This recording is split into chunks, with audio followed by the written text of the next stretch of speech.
جیسا کہ آپ کو معلوم ہے کہ 74 constitutional amendment parliament of India کا پاس کردہ قانون ہے، اور اس قانون کے تحت ایڈمنسٹریٹو کونسل نے 2021 میں یہاں پہ جس کی سربراہی لیفٹیننٹ گورنر صاحب کر رہے تھے، انہوں نے ایک ایڈمنسٹریٹو کونسل نے بھی یہی ڈیسیجن یہاں پہ کیا کہ 74 کانسٹیٹیوشنل امینڈمنٹ کے تحت جو اربن لوکل باڈیز ہے ان کو ہم ایمپاور کریں گے، اور اس سلسلے میں سارے جو سول ڈپارٹمنٹس ہیں انہوں نے بھی آرڈر اپنے اپنے لیول پہ ایشو کیے، اور یہاں کے جل شکتی ڈپارٹمنٹ نے بھی government order number 39 JKJSG of 2021 15 فروری 2021 کو ایشو کیا۔ اور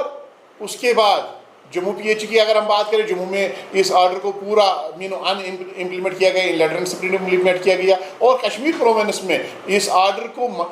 کے حوالے سے من مانی کی گئی، ایک ڈویژن کو ٹرانسفر کیا گیا، باقی ڈویژن اس کو پی ایچ کے ساتھ رکھا گیا، اور افسوس کے ساتھ کہنا پڑتا ہے کہ سرکاری احکامات کو امپلیمنٹ کرنے کے لیے پارلیمنٹ آف انڈیا کے پاس کردہ قانون کو امپلیمنٹ کرنے کے لیے ہمیں کورٹ کا دروازہ کھٹکھٹانا پڑا، اور ابھی بھی یہ معاملہ سب جوڈیس ہے۔ اس کے بعد جب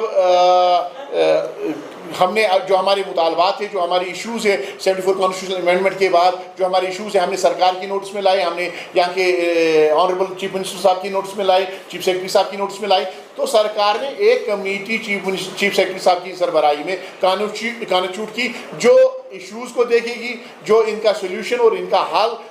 سرکار کو پیش کرے گی۔ اور اس سلسلے میں additional chief secretary financial commissioner P H E جناب شلین کابرا صاحب نے بھی P H E department Kashmir کو اور جموں کو بھی ہدایت دی کہ آپ ایک رپورٹ تیار کریے گا۔ لیکن یہاں پہ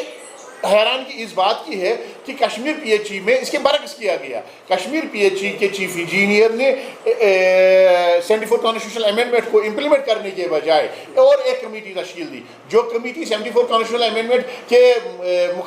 خلاف کام کر رہی ہے، اور وہ ری آرگنائزیشن کا کام کر رہی ہے۔ وہ ایک ڈویژن جو وہاں پہ ایس ایم سی میں جس نے جوائن کیا ہے، اس کو 2 ٹکڑوں میں بانٹنے کی کوشش کر رہے ہیں۔ ہم نے اس کی مخالفت کی ہے، ہم نے اس کو مسترد کر دیا ہے، اور سرکار سے ہم نے مطالبہ کیا ہے کہ 74 کانسٹیٹیوشنل امینڈمنٹ سرکار کا پاس کردہ قانون ہے، پارلیمنٹ آف انڈیا ہندوستان کی بڑی پنچایت کا پاس کردہ قانون ہے۔ ایڈمنسٹریٹو کونسل نے اس ڈیسیجن کو مانا ہے، انہوں نے ڈیسیجن کیا ہے اس سلسلے میں، اور جل شکتی ڈپارٹمنٹ نے آرڈر ایشو کیا ہے، مگر کیا وجہ ہے کہ آج تک اس کو امپلیمنٹ نہیں کیا گیا ہے۔ تو اس سلسلے میں ہم آج سرکار سے پرنٹ اور الیکٹرانک میڈیا کے ذریعے سے مادھیم سے پوچھنا چاہتے ہیں، کیا ایک سرکاری ملازم کو آپ یا سرکاری آفیسر کو آپ سرکار کا کام کاج دیکھنے کے لیے، سرکار کے احکامات پر عمل آوری کرنے کے لیے آپ تنخواہ لاکھوں روپیہ تنخواہ دیتے ہو، لیکن وہ سرکاری کام کرنے کے بجائے سرکاری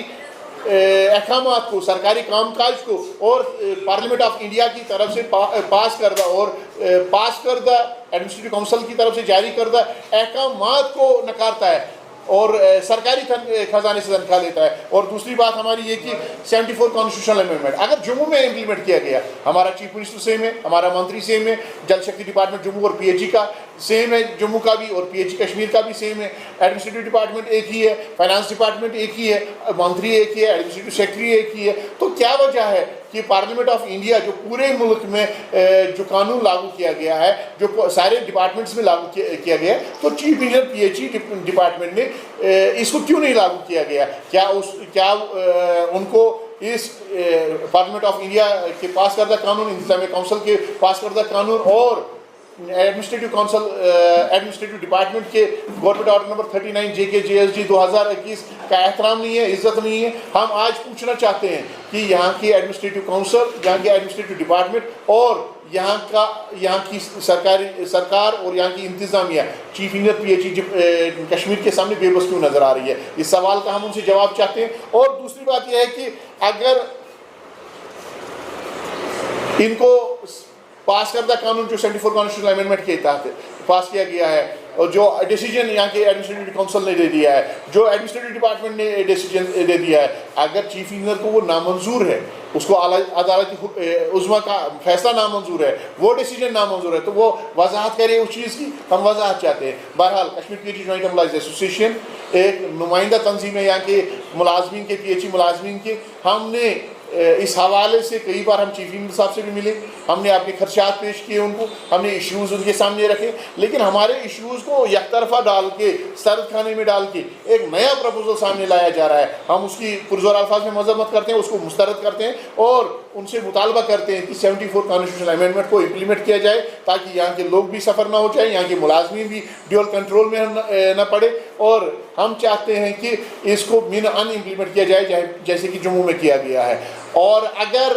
سرکار نے آج شام تک اس حوالے سے کوئی فیصلہ نہیں کیا تو ہم نے فیصلہ کیا ہے کل سمبولک پروٹیسٹ ڈیمانسٹریشن پروگرام 22 جولائی کو واٹر سری نگر میں ہوگا. اگر اس کے بعد بھی ہماری بات نہیں سنی گئی, اس حوالے سے کوئی قادر کا قدم نہیں اٹھائے گا, 74 کانسٹیٹیوشنل امینڈمنٹ کے تحت جو آرڈر ایشو کیا گیا ہے اس کو امپلیمنٹ نہیں کیا گیا, تو ہم کام چھوڑ ہڑتال پہ جائیں گے. جب کام کرنے والے کام چھوڑ ہڑتال پہ جائیں گے تو نتیجہ ہی نکلے گا کہ پانی کی ایک ایک بوند بند ہو جائے گی. ہم نہیں چاہتے ہیں کہ ان حالات میں, جیسے کہ اس وقت ٹیمپریچر بہت زیادہ ہے, 73 ایئرس کے بعد ٹیمپریچر بڑھ گیا ہے, ڈیمانڈ بہت زیادہ ہے, کرائسس ہے, تو ہم نہیں چاہتے ہیں ان حالات میں ہم اپنے عوام کو, اپنے پبلک کو ان کی مشکلات میں اور زیادہ اضافہ کریں. لیکن اس کے لیے ہمیں مجبور کیا جا رہا ہے. ہماری اپیل ہوگی یہاں کے ایڈیشنل چیف سیکرٹری صاحب سے یا شلین کابرا صاحب سے, جو جل شکتی کے additional chief secretary Jal Shakti department chief شلین کابرا سے ہماری گزارش ہوگی کہ وہ اس معاملے میں ذاتی دلچسپی لے کر 74 کانسٹیٹیوشنل امینڈمنٹ کے تحت جاری کردہ administrative order government order number 39 JK GSG 2021 کو امپلیمنٹ کرنے میں اپنا اہم رول ادا کریں. شکریہ.